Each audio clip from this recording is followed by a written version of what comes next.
Okay, awesome. That's my cue to get started. Welcome to our IDRPP Time to Act Substance Use Echo session. And then, as you heard, we are recording this session for quality improvement purposes and educational. So if you're participating in this session, you are consenting to be recorded. So if you don't wish to be recorded, you can disconnect from the session right now. So Echo is an interactive community, so we do ask that you guys try to participate as much as you can. If you have a question, you can put it in the chat and we'll call it out, or you can even come off mute and ask a question. So yeah, just be engaged in our discussions. And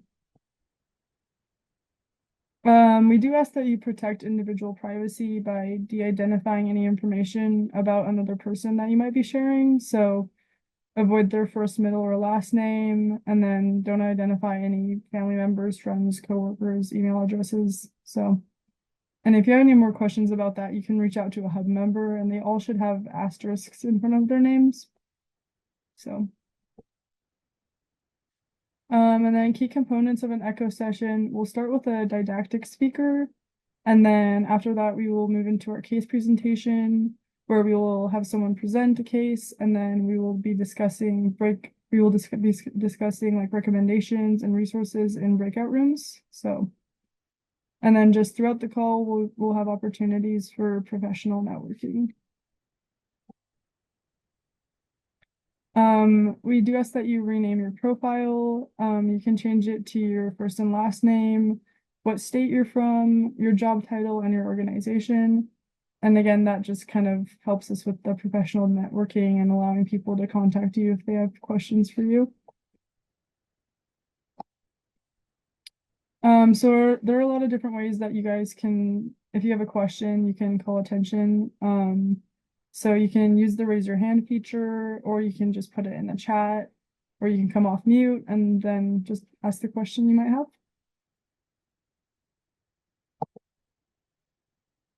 We do offer like pre-registration for echo sessions, so that allows you to receive the materials in advance.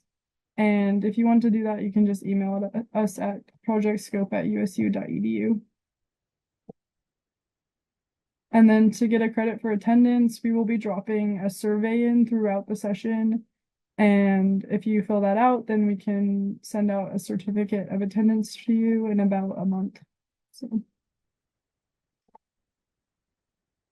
And then we store most of our information on Canvas. So presentations, case presentations, recordings. Yeah, and if you want to get access to our Canvas page, you can just email us again at projectscope@usu.edu.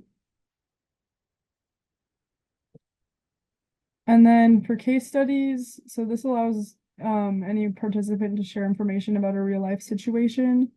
So if you have a case that you might be struggling with, we encourage you to reach out to us and fill out the form, and then one of us or you can present it and we'll discuss it and try to find advice and recommendations and resources for you.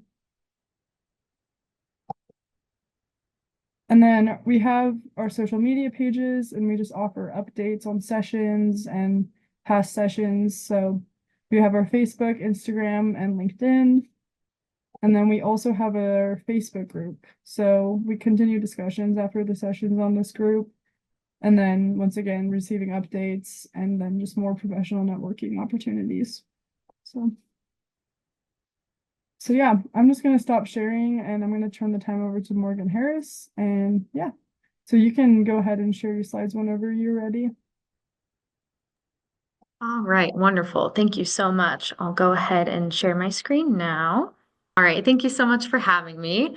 My name is Morgan Harris, and I'm a health program specialist with the Utah Women and Newborns Quality Collaborative. I will talk a little bit more about who we are and what that means in some coming slides, but we are housed within the Utah Department of Health and Human Services, and I'm here to talk a little bit today about the substance use disorder initiatives that we have done in the past, and then some resources that we currently have available for substance use disorder, for pregnant patients and their families, and then as well as other perinatal resources that we have recently developed. So I'll go to the next slide. Kind of an agenda that I have for today is just to briefly provide the overview about us as a program, sharing some highlights through our substance use disorder patient safety bundle initiative that we ran from 2020 to 2023, discuss the resources that were developed, and I will walk through our website that we have for the substance use disorder patient safety bundle, and then covering the value of collaboration that we did for the patient safety bundle initiative. So here is a little brief overview about who we are. So again, we are the Utah Women and Newborns Quality Collaborative. Our acronym is UWINK, so kind of like you and then WINK. Our mission is to save lives in Utah by improving perinatal health outcomes. And we do this through having a statewide network of professionals, hospitals, and clinics that are all dedicated to improving the health outcomes for Utah women and babies using evidence-based practice guidelines and quality improvement processes.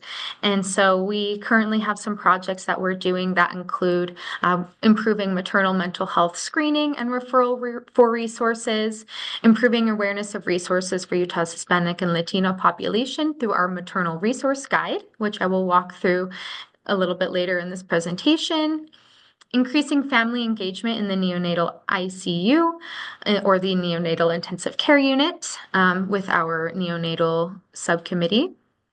Our out-of-hospital birth community improves awareness of best practices for transfer to hospital from out-of-hospital birth. So anytime that there is a transfer from either a birth setting outside of an inpatient birthing hospital or from home to the hospital, our subcommittee for out-of-hospital births works on creating some resources and training to help smoothen that process out and make it better for everyone involved. And then finally, we implement maternal safety bundles in collaboration with the Alliance for Innovation on Maternal Health, which I will also talk a little bit more in a few slides, as they are the ones who developed the substance use disorder patient safety bundle that we used as a framework to guide our substance use disorder initiative. And we do this through quality improvement, having our multiple committees and partnerships with community partners and hospitals and clinics, community engagement, through community-based organizations and families and partners being on our committees, using data from our inpatient birthing facilities for our quality improvement processes, and we also have an emphasis on health equity and educational tools.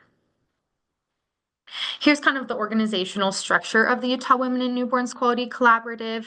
Again, we have kind of a volunteer network of people who are on our 5 different subcommittees, our maternal mental health, our neonatal, our out-of-hospital birth, and our safety bundle, which are then overseen by both our UINC board, who meets twice a month to determine the overall structure and goals for the Utah Women and Newborns Quality Collaborative, and our amazing quality improvement director, Heather Bertardi-Sarin. And our members are made up of people who from community organizations, some providers, and including hospital administrators. We have quite a few from the Utah Department of Health and Human Services. Patients and family voices are included on there, as well as quality improvement teams.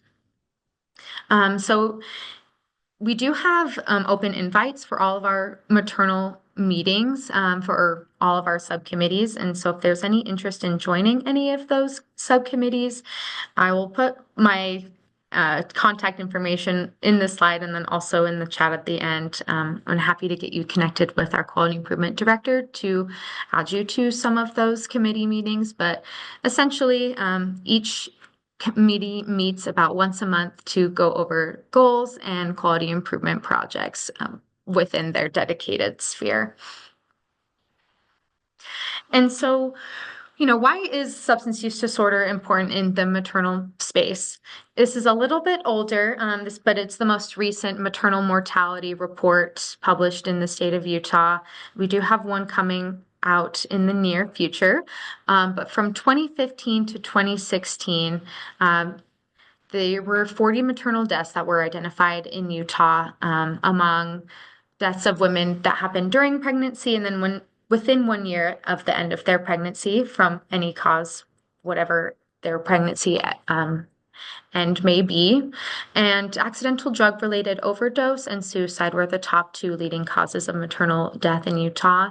Again, this is from 2015 to 2016, but the preliminary data from the report that is coming out soon, which analyzed deaths from 2018 to 2020, are also indicating that accidental drug-related overdose and suicide are still the leading causes of maternal mortality in the state of Utah.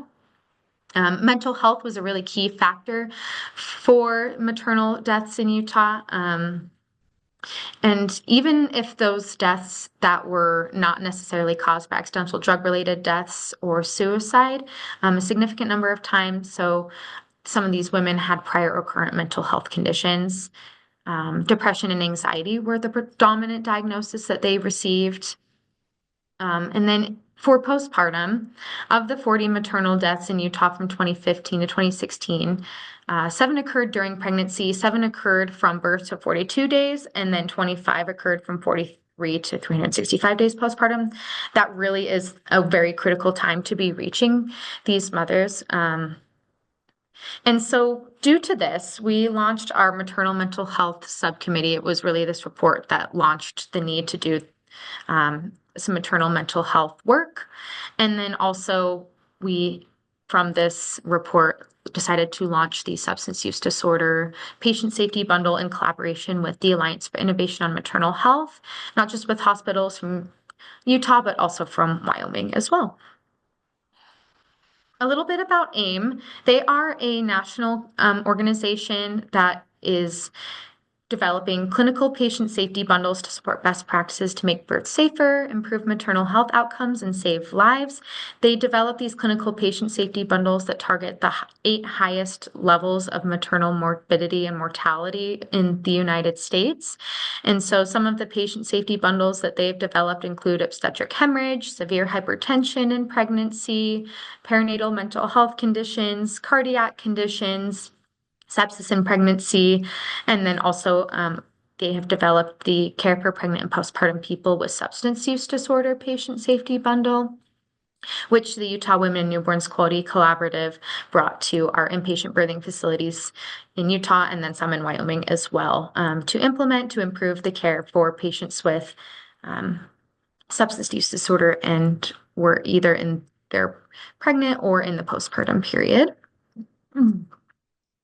We kicked off the training for the patient safety bundle for substance use disorder in March of 2020. It was literally on March 5th and 6th of 2020. So kind of right before the COVID-19 pandemic made it impossible for in-person gatherings and to do this work. So we were kind of really lucky with the timing of the substance use disorder patient safety bundle training. The day one of our kickoff kind of wrapped up the hypertension patient safety bundle that we had worked on previously with a simulation in hypertension. And then we had a keynote on implicit bias. And then day 2 really introduced the work for the substance use disorder patient safety bundle, really looking at what the different elements are, what are some resources that are available, and more on bias as well. And then while this patient safety bundle is no longer currently in implementation phase, it is now in the sustainability phase for our inpatient birthing facilities. We are now currently implementing the perinatal mental health conditions patient safety bundle, which kind of encapsulates as the substance use disorder as well. So again, we had 25 Utah hospitals participating and 6 hospitals from Wyoming participating and doing this quality improvement initiative. One of the first steps that we took before doing the patient safety bundle was establishing a multidisciplinary team, which we created for of clinicians, people from public health to represent the Utah Department of Health. At the time, it was the Utah Department of Health and then the Utah Department of Human Services. Since then, the Utah Department of Health and Human Services has merged to become one. We had universities and leaders in the field. So we had Dr. Marcella Smid, who works at the University of Utah and runs the Super Rad Clinic at the University of Utah, run our steering committee. And they had some experience implementing the substance use disorder patient safety bundle at the University of Utah, which is why we wanted to work with her to guide the overall statewide direction of how to do this work. And then also, just as important as having content experts on your steering committee, it's just as important to have people with lived experiences or those who have the context expertise to be on your steering committee. And really just making sure that any resources that are developed will actually be helpful for those who have gone through it. Really having someone with through those eyes as someone who has gone through it is especially important to have to be guiding your strategic direction on your team. One of the themes that we were focusing on the most during the Patient Safety Bundle initiative was stigma. And so what we did for our participating hospitals is we provided the March of Dimes Breaking Through Implicit Bias in Maternal Healthcare online class, and then some debrief sessions to our participating hospitals and clinics, where in those debrief sessions, our participants talked about what they could do to reduce implicit bias at their facility, and really just making sure that they're seeing substance use disorder and pregnancy not as an individual choice, but seeing it through the lens of it is also a chronic condition, and a chronic medical condition. And treating it as one would, for example, as diabetes during pregnancy. There are ways to treat and manage diabetes during pregnancy, and really just making sure that we're kind of viewing substance use disorder during pregnancy through the same lens was one way to really ensure that the perinatal patients in Utah were getting the best treatment and resources that they needed. Surgeon General Jerome Adams in 2020, in a quote said, "I ask you to help me fight stigma. I truly believe stigma is our biggest killer. Stigma kills more people than opioid overdoses. It keeps people from giving you help." And so that was really why we wanted to focus on that. One of the resources that we had as well for the patient safety bundle implementation were these telehealth training sessions, very similar to these Project Echo sessions.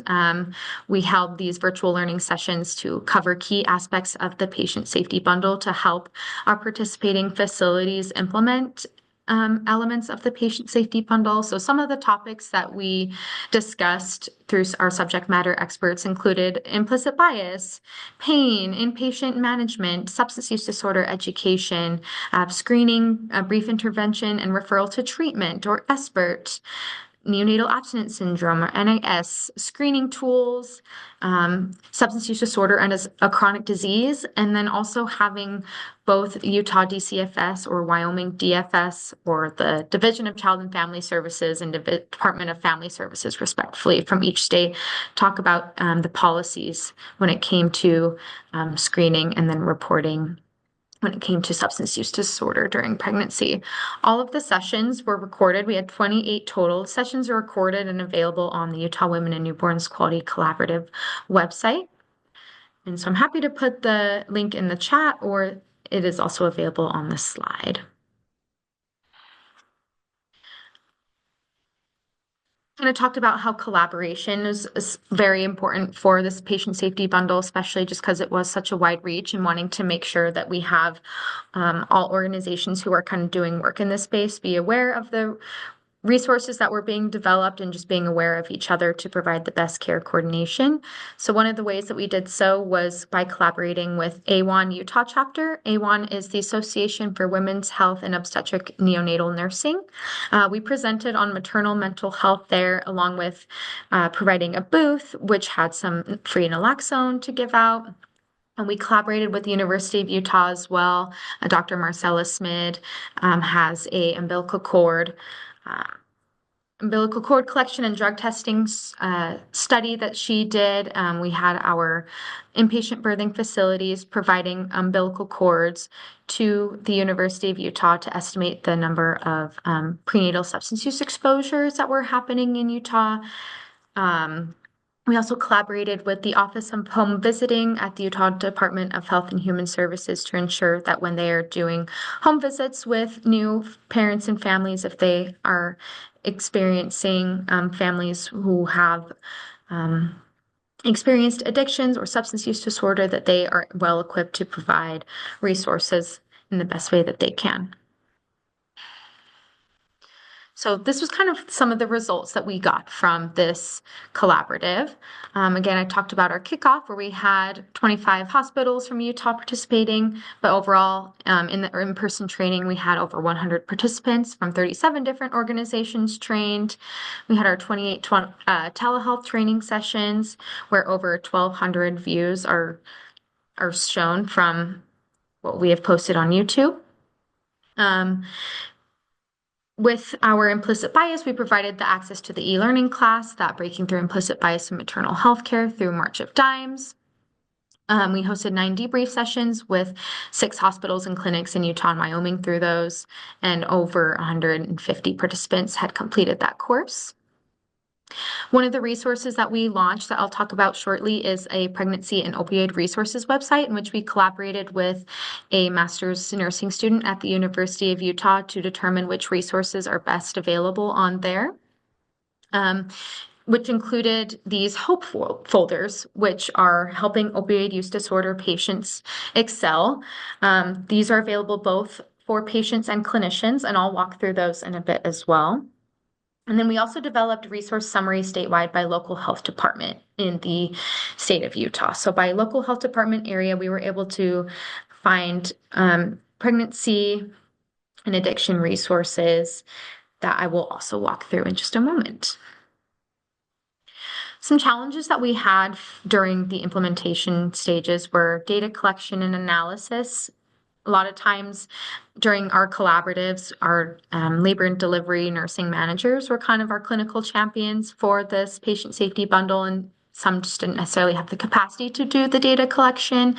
And at the time, we were also unable to be providing any stipends in exchange for their data collection, which kind of also increased as a barrier just to getting us that data. Recognizing substance use disorder as an issue and then just as bias, just recognizing it as a chronic condition was really important for us. And sometimes for the pre-survey for the March of Dimes, there still was a lot of bias for those who were experiencing substance use disorder during pregnancy and in the postpartum period. Coordinating what organizations were doing was also just difficult, making sure that all the correct resources and best care coordination is happening. So understanding, what organization is doing what and how can we best disseminate information on how the organizations are doing. Of course, also, kind of as I mentioned, our kickoff was a week right before the pandemic kind of shut down things in the state of Utah. And so implementing this patient safety bundle during a pandemic was really difficult for our inpatient hospitals, as this wasn't necessarily their number one priority when they're trying to navigate new policies that were arising during the pandemic. The pandemic itself was a huge stressor as well on our clinicians, and there was a lot of staffing burnout and turnover, and we're still kind of continuing to see this as a implementation challenge for our perinatal mental health conditions patient safety bundle initiative. And so those were some of our significant barriers. But in terms of the wins that we have for resources, of course, we have our HOPE folders that we collaborated with the Illinois and Florida perinatal quality collaboratives to develop. We were able to send these HOPE folders both in English and Spanish to every hospital in Utah and Wyoming. We sent them physical copies. And then we also put them on our pregnancy and opioid resources website, which is both also available in English and Spanish. And then for our local resources, we used Maternal and Child Health Title V Block Grant summer interns to compile those local resources by local health department area. So what I want to do now is kind of highlight some of those resources, the HOPE folders, what are in there, and then also the local health department area resources. So hopefully you're still able to see my screen okay. If you go to mihp.utah.gov/opioids, you're able to go to these pregnancy resources that were developed during this initiative. So as you can see some resources that are available during pregnancy, how to treat for your baby, for those who may be experiencing neonatal abstinence syndrome, some more general resources for families for both pregnancy and opioids, but also we have our maternal resource guide, which includes community resources for moms to be in families during and after pregnancy, and our maternal mental health referral network, which was developed by our maternal mental health subcommittee, can help find a provider specializing in caring for pregnant women with substance use disorder. And then our substance use disorder resources by local health department is available here too. So just to give you a little overview on what it looks like when you go into here. If you click on each local health department area, you can see it just by the counties that you are in, but I just clicked on the statewide so you can see what it all looks like overall. And so these, if you click on this, you can see the substance use disorder resources that are available by each local health department. And each one has a listing underneath of just the services that are available in a little bit more detailed contact information. But then also you may scroll up and just see a bit more of a annotated version where it's just the icons with the key underneath where it can be a little bit more digestible for the visual learners. And so anytime that you see an icon of the baby in utero, it is a resource that accepts pregnant women and prioritizes pregnant persons with substance use disorder, for example, or if it's the icon of the 3 individuals, it means that they accept families and when it comes to the treatment. Other key examples include if they accept Medicaid or financial assistance, if they have inpatient treatment, if they do medication-assisted treatment, if they have outpatient services, or if they have residential treatment, sober living, and more. So each of these is available by local health department area in the state of Utah. And then I also want to explore the Helping Opioid Use Disorders Patients Excel hospital folders. This is available for both patients and clinicians. And so if you click on the clinician one, this is where we developed a clinical algorithm for treating obstetric patients with substance use disorder. And we gave this to each of our hospitals as a way to have a more uniform step-by-step way to treat patients with opioid use disorder in the state of Utah. So there was an algorithm and then also a labor and delivery nursing workflow. So that is available on the this website as well. And then, oops, the chat is in the way. Let's see if I can move that. For the patients, if you go in here, it is kind of a longer document, but there are many opioid use disorder and substance use disorder resources available for perinatal patients in here. So this is like for taking helpful steps for a healthy pregnancy, the do's and don'ts,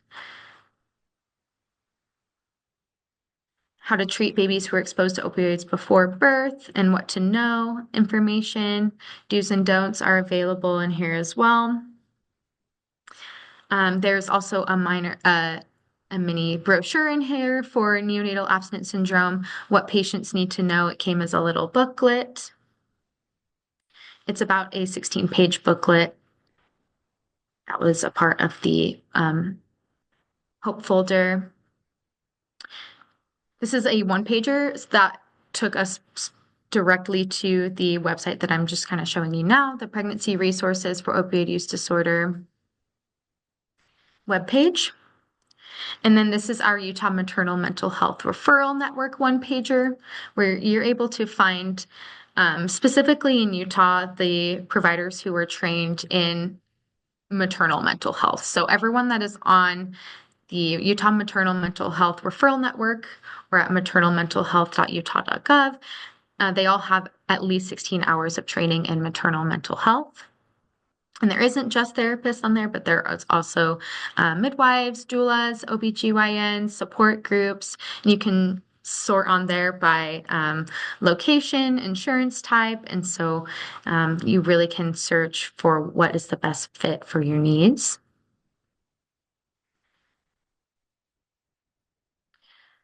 And then just information about kind of what you need to know about treatment recovery as well. So really kind of reducing the stigma of showing that addiction and substance use disorder is a medical condition. It is not necessarily just a choice. It is one that can be treatable. We also created a page that was specific for smoking and vaping cessation during pregnancy that is also still available on our webpage. And you can see links that go towards resources both in Utah and Wyoming. And then finally, this is an acronym called Sunshine, which shows some mental health tools that people can use during pregnancy and the postpartum period, and how they can improve their some strategies for improving their mental health without receiving treatment. But it also encourages if they need some extra help. There are a few different places they can go to, such as our Maternal Mental Health Referral Network or by calling Help Me Grow Utah. And then I also wanted to share a little bit more about the maternal resource guide that we have developed. It is not necessarily specifically for substance use disorder, but rather kind of addresses all social determinant of health resources that can be available across the state of Utah. And so our maternal resource guide had initially, when it was initially developed, it had our Hispanic and Latina perinatal population in mind in Utah. And so resources that are on our maternal resource guide have been vetted to be either free, low cost, or accept Medicaid. They have Spanish interpretation or translation capabilities, or they have Spanish speaking staff. And then they also do not require citizenship documentation to receive services or resources. And there are 10 categories on here that you can search for, either by local health department area or by statewide. And so for those who are experiencing some mental health or substance use crises, they're able to click on that and able to see some statewide resources such as 211 Utah, 988, our suicide hotline, AA meetings, Angel Watch, a crisis text line.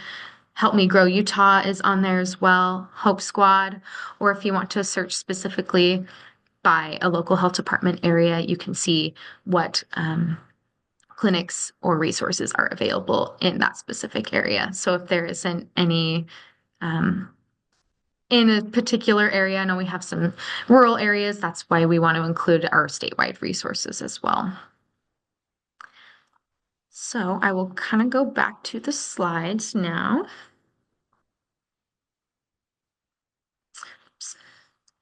Sorry, went too far forward here.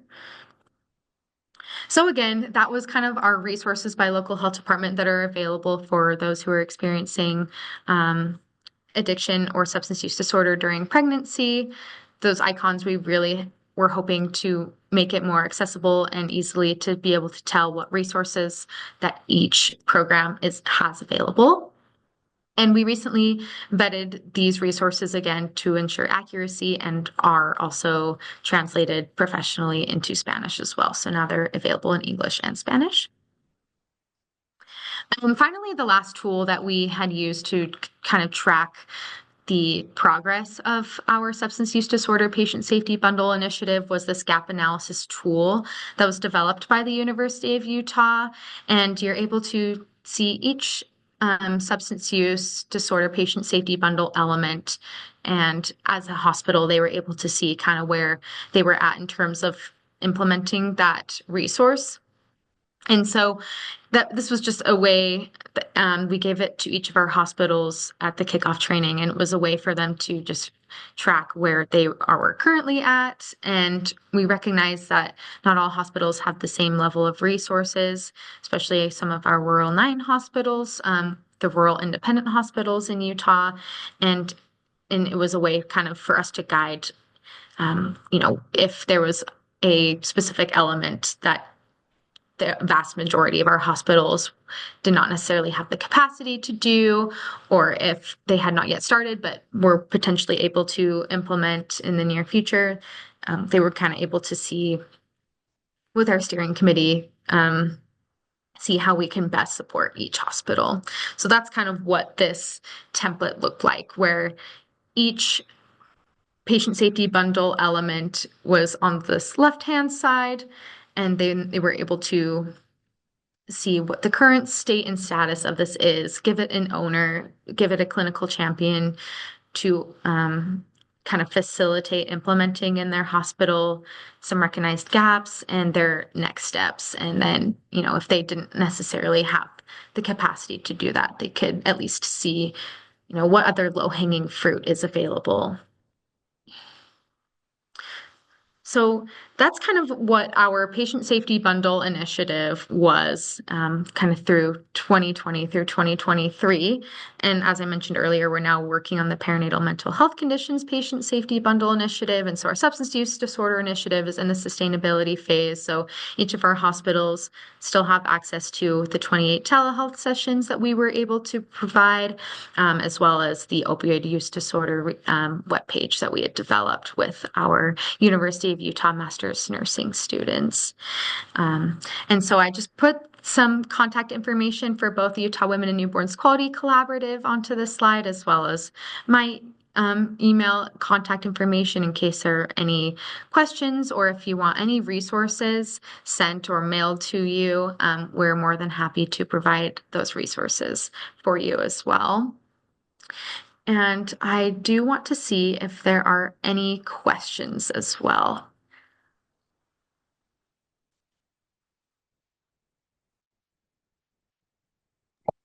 Yeah, we're just gonna leave some time for questions. So if anybody has anything they want to ask Morgan while she's here, then go ahead and put it in the chat or just come off mute. So, and thank you so much. Those are like super great resources. We're gonna be adding a lot of those to our webpage and our Canvas so we can all access them. Great, I'm glad to hear it. And I'm happy to share the Spanish version of the website as well, because the Spanish version has every single one of those resources with a more professional translation into Spanish.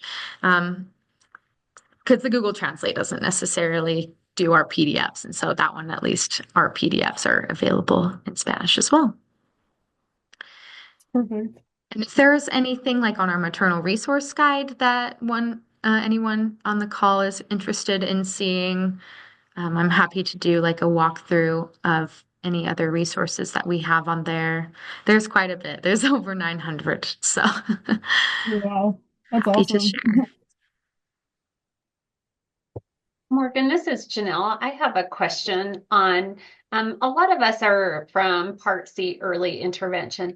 How can we collaborate with you guys better so that the families in our programs, whether or not it's in regards to substance abuse or the maternal mental health, how can we collaborate better to make sure that we're getting those resources out to all of the providers as well as the families? Sure, that's a really great question. We have some, at least regarding like maternal mental health specifically, we have some one-pagers that we could hand out for like the maternal mental health referral network. And that is, something that we can give to you to be able to collaborate better, and just handing out those one-pagers for your families or handing them out to providers as well to then educate their patients on. And then with substance use disorder, kind of, same thing, just being able to provide those resources that we have available. Luckily, with our maternal resource guide, I didn't share it immediately on the webpage, and maybe I will go and find it now, but there is a one pager that's available for our maternal resource guide. And so being able to hand that out as well for providers and patients so that they can easily see the 10 categories that are on there. There's a QR code that they can scan for the English and Spanish version of the maternal resource guide. Just being able to hand those out, I'd say, is really a great way to spread the word and get those resources into the hands of those who really need it. Great, thank you. Sure. Okay. Are you pulling up any more resources you wanted to show us, or? Sure, I'm happy to share the one pager of the maternal resource guide if I can. There we go. Get out of my slides.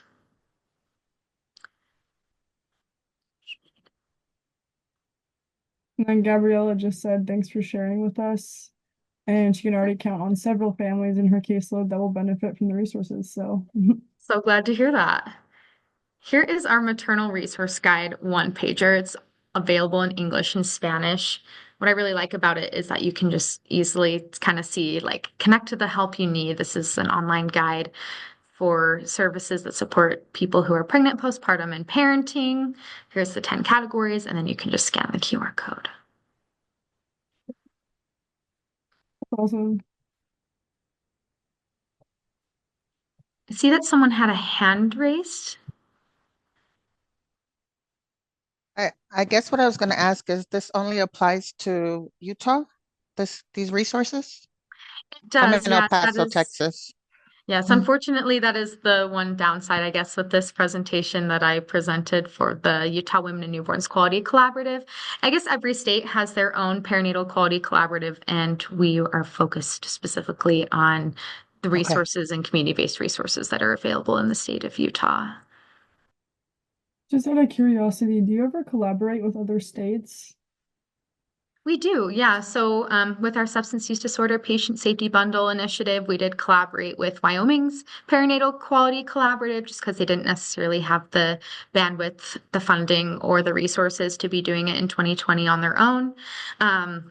We invited them to do our perinatal mental health conditions initiative with them as well. But fortunately, they're able to have some funding and do that on their own. But so kind of now, when we collaborate with other states, it's kind of more on hearing what kind of resources they developed, how have they run their initiatives in the past, what works for them, what kind of barriers are they running into for implementation and data collection.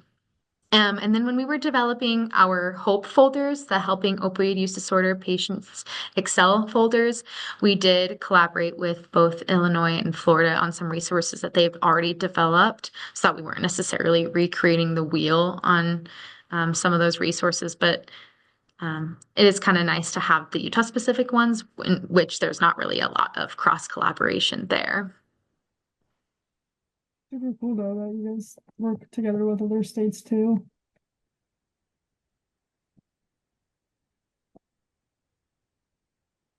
So I'm just gonna start to switch my screen for our case presentation. So we can just leave a little bit more time while I'm doing that. So yeah, if anyone has any last questions, then put them in the chat or come off mute now. If a question arises, I'm happy to stay on during the case presentation and answer some questions in the chat or send any links into the chat that people may want or need. Happy to send the opioid use disorder webpage into the chat. But yes, I will be sticking on. Thank you.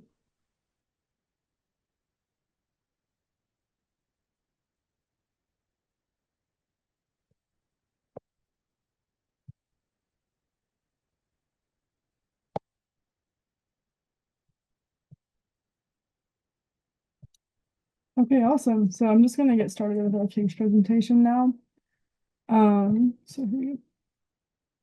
So for some background, we have Jenna, who is a 32-year-old single mother living in Price, Utah. She recently gave birth to her first child, Liam, 3 months ago, and she has a history of substance use disorder, primarily involving prescription opioids and occasional methamphetamine use. She completed a court-mandated inpatient rehabilitation program during her pregnancy and has remained sober throughout the last 2 trimesters. However, since giving birth, she's been struggling with postpartum depression and has reported experiencing intense cravings to use substances as a coping mechanism. So she lives in a small apartment and has limited family support as her relationship with her parents is strained due to past conflicts related to her substance use. She's unemployed and receives public assistance, including SNAP and Medicaid. And then her access to mental health care is limited, and she has missed recent therapy appointments due to exhaustion and lack of transportation. So the primary area of concern with this case is her postpartum depression compounded by her history of substance use, because that poses a significant risk to her mental health, recovery, and ability to bond with and care for her son, Liam. She has expressed feelings of guilt, shame, and inadequacy as a mother, as well as fears about relapse. So her inability to access consistent mental health care and her limited support system are challenges for her.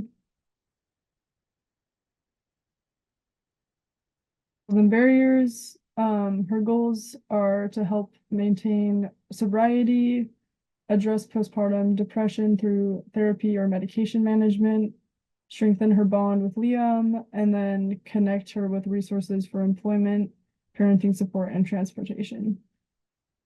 And then for barriers, there's the lack of reliable transportation to attend therapy or support group meetings. There's stigma surrounding her substance use and mental health issues. She has limited access to affordable childcare, preventing her from seeking employment or attending appointments. And then emotional isolation due to minimal family and social support. So we'll have 3 discussion questions. So the first one is, what strategies can be employed to support Jenna in maintaining her sobriety and addressing her postpartum depression? How can healthcare providers and community organizations work together to ensure that she has access to consistent mental health care and parenting support? And then what approaches can help reduce the stigma that she faces as a mother in recovery and encourage her to engage with available resources? So we're just going to drop those 3 questions into the chat, and then as well as our group leads for the breakout rooms. So yeah, if you want to open those up, you can go ahead and do that, Janelle.